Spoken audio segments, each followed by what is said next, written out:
এনে যতক্ষণ চাট একটু ভালো করে। রাতবাড়ির বুড়ি কাকিমা আমাকে রোস্ট করেছে। কন্ট্রোভার্সি কন্ট্রোভার্সি কন্ট্রোভার্সি, এখন ভাই সোশ্যাল মিডিয়া খুললেই কন্ট্রোভার্সি। ভাই শ্রাদ্ধবাড়ির ব্লগার রোস্ট করে দিয়েছে শ্মশানঘাট ব্লগকে নিয়ে কন্ট্রোভার্সি। ভাই এমওএসজি নিয়ে ভাই রোস্ট করে দিয়েছে, এই নিয়ে কন্ট্রোভার্সি। ভাই এমওএসজি রিংকে বলছে ভাই মাগি, এইসব ভাই মুখের ভাষা। তো চলো আমরা একটু এই কন্ট্রোভার্সিতে সামিল হই। শালার ম্যাগি রে, কি একটা মেয়ে হয় আর একটা মেয়েকে ম্যাগি বলছো? হ্যাঁ, এটা আবার ভাই কিরকম ভাষা? হ্যাঁ, কি একটু শ্রাদ্ধবাড়ি ব্লগ বানিয়ে একটু ভাইরাল হয়ে সাবস্ক্রাইব বাইরে গেছে, এর জন্য এত অহংকার? হ্যাঁ, অহংকার বেশি করো না, কোন দিন ধাপাস করে দেখবো এই বাড়ি বানাচ্ছ না, বাড়ির ছাদ থেকে উল্টে পিছন দিকে পড়ে গেছো, বুঝলে? রাতবাড়ির বুড়ি কাকিমা আমাকে রোস্ট করেছে। তাই নাকি? শ্রাদ্ধবাড়ির বুড়ি কাকিমা তোমাকে রোস্ট করেছে? আরে ভাই শ্রাদ্ধবাড়ির বুড়ি কাকিমা দেখ ভাই, এই শ্মশানঘাট ব্লগকে রোস্ট করিস না, বুঝলি তো? এ হচ্ছে তোরও এক কাঠ উপরে। ভাই এরা ভাই সত্যি পারে ভাই, শ্রাদ্ধবাড়ির বুড়ি কাকিমা একে রোস্ট করেছে, এবাকে ভাই শ্মশানঘাট ব্লগ রোস্ট করেছে। এই ভাই এসব ভাই কি দেখছি ভাই, কন্ট্রোভার্সির একটা সীমা থাকে, আর যা ইচ্ছা ভাই এরা ভাই শ্মশানে ব্লগ বানাচ্ছে, ভাই শ্রাদ্ধবাড়িতে ব্লগ বানাচ্ছে, সেটা নিয়ে আবার কন্ট্রোভার্সি করছে। আমি তো জানতাম যে আমি কি, আমি জানি আমি কি। তুমি তো জানোই রানী মণ্ডলের মতন যে তুমি কি, কিন্তু আমরা একটু জানি তুমি কি। তো চলো আমি আর বলবো না, তোমাদের দেখাই যে ইনি কি। আরে ভাই তুমি জানো ঠিক আছে, তুমি কি, এইসব আবার আমাদের দেখানোর কি আছে? আমাদের কেন জানানোর আছে বলো তো, যে তুমি হচ্ছে একটা বগল দেখানো মাল? হ্যাঁ, এইসব আবার আমাদের এসে জানাতে হয় সোশ্যাল মিডিয়ায়? এইসব সিক্রেট নিজের মধ্যেই রাখতে হয়, বুঝলে? সবাই জানিয়েই গেছে যে আমার মুখ দেখালে ভিউজ আসবে।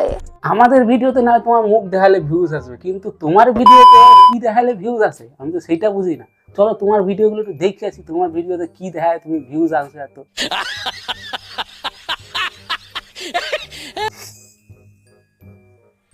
এইগুলো নাকি ওর ভিডিওর ভিউ, আবার এসে বলতো যে ওর মুখ দেখালে নাকি ভিউজ আসবে, আমার চেয়ার আসবে তোমার মুখ দেখালে, আমাদের মুখ দেখায় আমাদের ভিউজ আসে, বুঝলা তো? তোমার মুখ দেখালে কোনো ভিউজ আসবে মুখ দেখালে ভিউজ আসবে, তাই জন্য সবাই আমার চটিটা চাট দিছে। তোর মুখ দেখালে না ভিউজ পায়, বুঝলি? আর চটি তো চাটা দূরের কথা, তাহলে তোর মুখ দেখায় তো তোর ভিডিওতেই ভিউজ আসে না, আবার ডায়লগ দিচ্ছিস বড় বড়। অত অহংকার করিস না, বুঝলি তো? অহংকার হচ্ছে মূল পতনের কারণ, বুঝলি তো? রানু মণ্ডলের মতো তুইও কোন দিন দেখবি ভ্যানিস হয়ে গেছিস, তোর বাড়িতে সবাই যাবে তোরে খেপাইতে। রানু মণ্ডলে যায় যেরকম খেপায় ভিডিও বানায় বিরিয়ানি প্যাকেট নিয়ে, তোর বাড়িতেও দেখবি ওরকম যাবে, বুঝলি তো? বিরিয়ানি প্যাকেট নিয়ে, তখন ভাই বুঝবি, বুঝলি? অত বেশি অহংকার করিস না, তাহলে নিজের ভিডিওতে ভিউজ আসে, আবার নাকি তোর মুখ দেখায় সবার ভিউজ আসে। হ্যাঁ, সত্যি এখনই 4 টাকা এটা আছে রানু মণ্ডলের মতন, বুঝলি তো? এখন সবাই শুরু রানু মণ্ডলের পর্যায়ে যাচ্ছিস আস্তে আস্তে, বুঝলি? মানে দিয়ে এত ইনকাম করছিস তো ওই রেস্টুরেন্টে যাই আমার নামে 1 প্লেট বিরিয়ানি খাই নিস। আরে ভাই 6 মাস হলো না তোর চ্যানেলটা ভাইরাল হয়েছে, 6 মাস হলো না ইনকাম শুরু হচ্ছে, আর ওকে বলছিস ইনকাম করছে? আরে ভাই ওর চ্যানেল কবে জানিস? আমি আমার পেজ খোলার আগের থেকে ওর চ্যানেল আছে, এখন থেকে দেখি না, 4-5 বছর আগে থেকে দেখছি ওর ভিডিও, আর তুই ওকে বলছিস তোকে দেখি ইনকাম করে? আরে হ্যাঁ, ও হয়তো দেখায় না কত ইনকাম করে, বুঝলি তো? তোর চাইতে ওরকম 10টা বাড়ি বানাতে পারে, বুঝলি? ও যা ইনকাম করে না।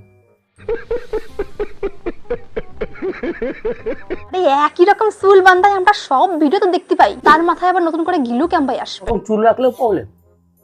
আরে ভাই সেটা ওর ইচ্ছা, ও একরকম চুল রাখবে না করকম চুল রাখবে। তুই ভাই 10 রকম চুল রেখে ছাপড়ি হয়েছিস, ঠিক আছে? ওকেও কি ছাপড়ি বাঁধতে চাস নাকি? হ্যাঁ, ও ভাই একরকম চুল রেখেছে, ভালো আছে, তোর মতন ছাপড়ি হতে চায় না, বুঝলি তো? তুই ছাপড়ি হ, তুই 10 রকম চুল রাখ, 10 রকম কালার কর, তারপরে যা রানু মণ্ডলের সাথে গিয়ে ভিডিও বানা, বুঝলি? আমি তো জানতাম যে আমি কি, আমি জানি আমি কি। হ্যাঁ, তুমি তো জানো তুমি কি, তুমি হচ্ছে বাথরুম ব্লগার।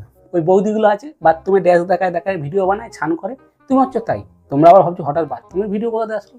হ্যাঁ, দেখাচ্ছি, দাঁড়াও একটু ধৈর্য ধরো, তোমার দেখাচ্ছি। এ হচ্ছে ভবিষ্যৎ বাথরুম ব্লগার বৌদিদের মতন, বুঝলে তো? এরপর আবার কি দেখানো শুরু করবে কোনো ঠিক নেই, ঠিক আছে? তো চলো একটু বাথরুমের ব্লগটা একটু দেখে নিই। তো দেখলে এ হচ্ছে বাথরুম ব্লগার, এখন পিছন দেখাচ্ছে, এরপরে সামনে দেখাবে। ওই দিন দেরি নেই, তারপরে যে রানু মণ্ডলের পাশে গান গাইবে। তো চলো আজকের মতন ভিডিওটা এ পর্যন্তই, দেখা হচ্ছে নেক্সট কোনো ভিডিওতে। বাই।